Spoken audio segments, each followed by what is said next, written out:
Good morning. I'm filming differently today because I wanted to be able to highlight the text and stuff as I'm going through these word problems with you. So this is your assignment today. They're all word problems. It says desk one, desk two. You can just ignore that. It's just really like problem one, problem two.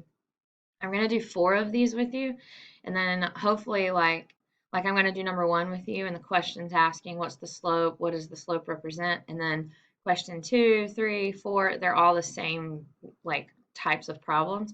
So hopefully the ones that I do with you will model how to do the others, and you won't have a hard time doing these at home by yourself.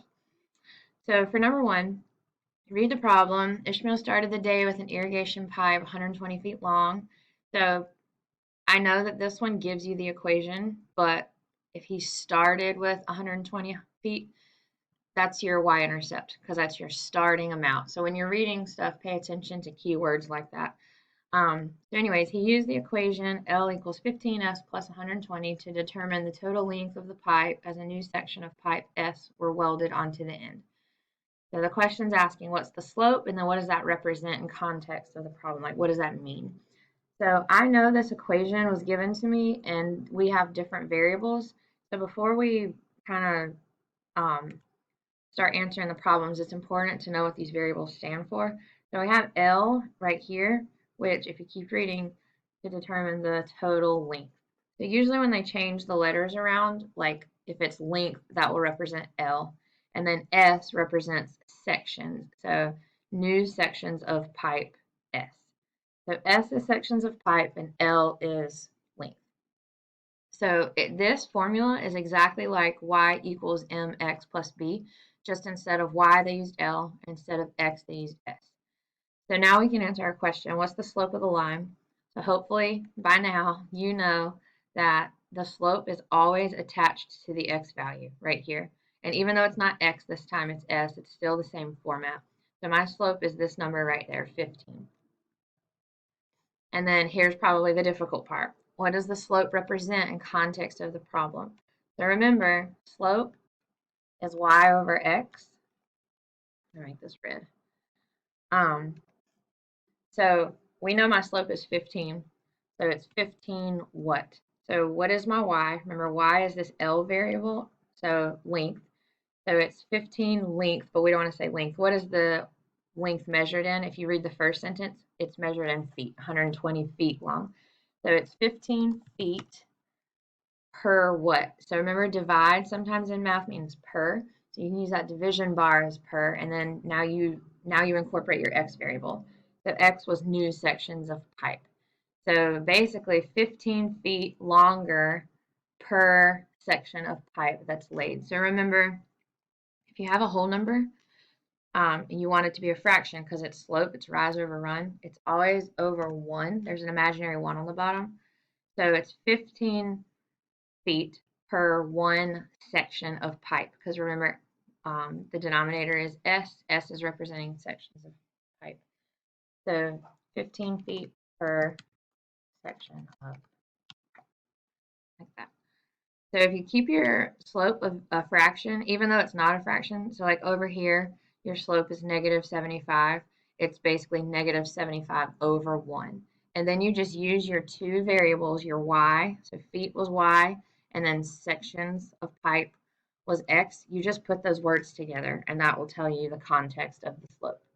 I hope that makes sense. I know this one's a little more confusing than the hair stylist problem yesterday. So you're basically going to do the exact same format, the exact same layout for questions 1 through 6. Now question 7, it changes a little bit. So first read the problem. Christina is running the freshman class fundraiser.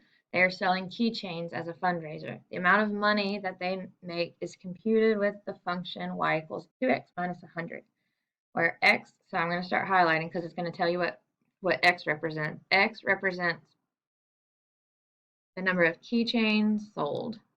And then I need to know what y represents, so we might have to go back and read. So whenever they give you the equation, they're going to tell you what the y represents. So the amount of money they make is computed by using the function y equals. So that y equals the amount of money that they're making. So we'll just put money.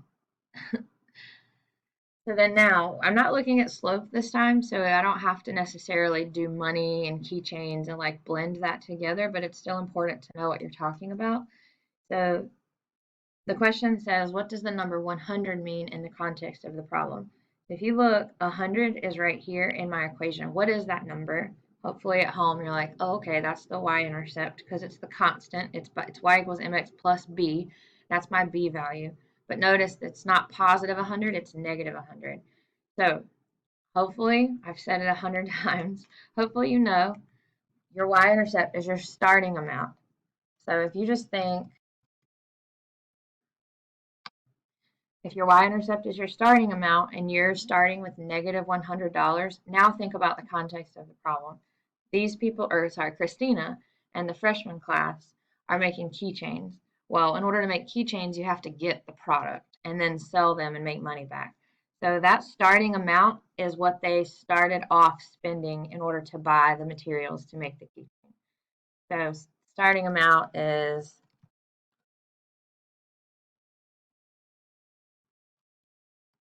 I know that's a big word, initially, how much money they spent initially, how much money they put down to make the keychains, however you want to word it. But initially, starting amount, um, those are keywords when you're reading to figure out your y-intercept. So question 8 is asking the same thing. What does this mean? What does the y-intercept mean? And then next one we're going to do is 13. So Ricardo is draining his pool for the winter. There's 240 gallons in the pool and it's decreasing at a rate of 20 gallons per hour. Write an equation to represent the relationship between the pool and the number of hours. So they want us to write an equation. Anytime right now that they ask you to write an equation, it's linear, so it's going to be y equals mx plus b. But we need to figure out what my M and my B are. So like I was saying a while ago, if you pay attention to the keywords, what is your B value is your starting amount. So how much are we starting with? He's draining his pool for the winter. So how much was in the pool before he started draining it? There are 240 gallons in the pool. So my B value is going to be 240. And now I have to figure out what my M value is.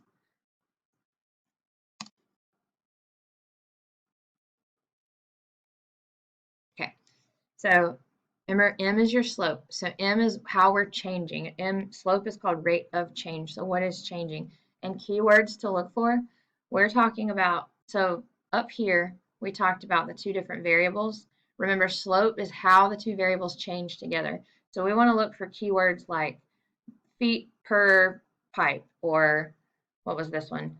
Money per keychain made. So we want to look for those two variables used together.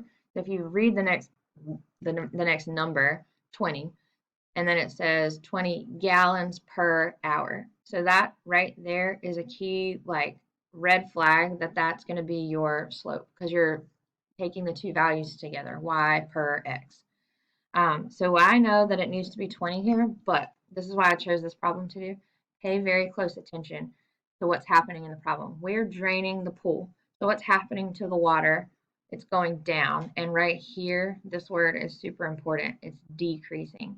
So that means it shouldn't be 20x plus 240. It should be negative 20x. So there's your equation that would match that. That one wasn't too bad either. So I'm not going to do 14 and 15 with you, but there is a table with two coordinates and they're asking you to write the equation. We have done this before. We've done this a lot. I actually gave you a problem or two like this on your quiz the other day. I just didn't give you a table. I gave you two coordinates. So for number 15, you take the x and the y, and I came down here. Oh, my thing is jumping. So I took the x and the y, I stacked them. Remember, you want to find your slope. So your slope for number 15 would be that, 3/4. And then you would have to take that and use one of these coordinates and do, plug the slope in. You'll plug 3/4 in for m. You'll take one of these two values, it doesn't matter which, 12 and 9 or 20 and 1. Plug those in, and then you'll solve for b. And then you'll have your m value, your b value, and then you can just write your equation. So we've done problems like this. It's just the format that it's written. I didn't give it to you like this. The problem's given to you like a table of values, but it's the same exact thing. So lastly, we're going to do is number 17. Priscilla begins working at Macy's. She will be paid daily amount plus a commission of her total sales. There's the equation, which represents the amount Priscilla will make based on her total sales, where Y is the amount of money and X is her total sales. So this gives you everything you need. X is, let me highlight it. X is her total sales, and where is it? Y is the amount of money that she makes. So it tells you exactly what you need to know. So that's easy. And it gives you the equation. So now the question is saying, how much will Priscilla make if she sells $650? So hopefully you're like, okay, so I'm going to take 650 and plug this in, but you have to pay super close attention to what number you're plugging it into. So remember, we're talking about money. You want to plug the money into the money variable. So it tells me up here where I highlighted, Y is the amount of money that she makes. So if she made $650, I want to plug that in for the Y in this equation. So, let me make it red.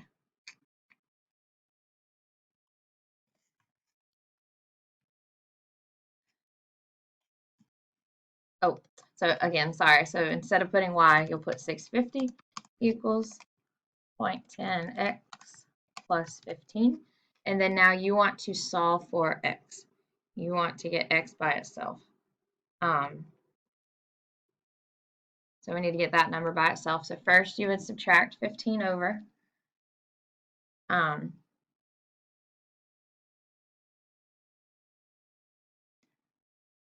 just figure out how to do this. So if you subtract 15 over 650 minus 15 is 635.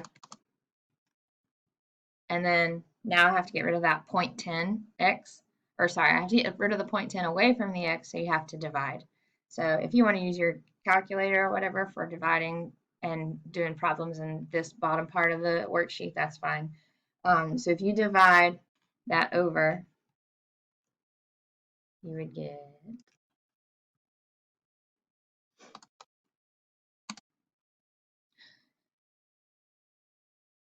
okay, so 6,350 is X, and then X is her total sales. So in order for her to make $650, she would have to make 6,350 sales. 10 cents commission is pretty terrible. But anyways, that's how you solve that one. And so 18, 19, and 20 are the same way. They give you a value and you plug it in and you solve the equation. Just make sure you're plugging them into the right spot. So there's 20 questions total on this sheet. 4 of them we've done together. So hopefully the ones that we did not do, hopefully they all are very similar to the other ones that we did and you won't have a ton of trouble. But if you are struggling or need help with this, feel free to email me. And tomorrow when we have our Zoom at 1 o'clock, if you're struggling, we can go over some of these problems too. So I hope you have a good day and let me know if you need anything.